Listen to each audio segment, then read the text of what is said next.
बड़ी साजिश के तहत हमारी कौम के ऊपर मुसल्लत की गई है।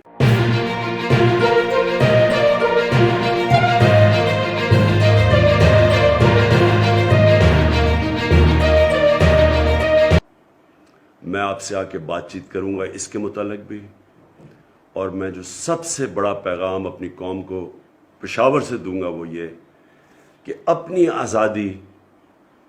आज़ादी की हिफाजत, अपनी जमहूरियत की हिफाजत कौम करती है, कोई और उसकी हिफाजत नहीं करता। कोई फौज नहीं हिफाजत कर सकती, कोई बाहर से कुव्वत नहीं मदद कर सकती।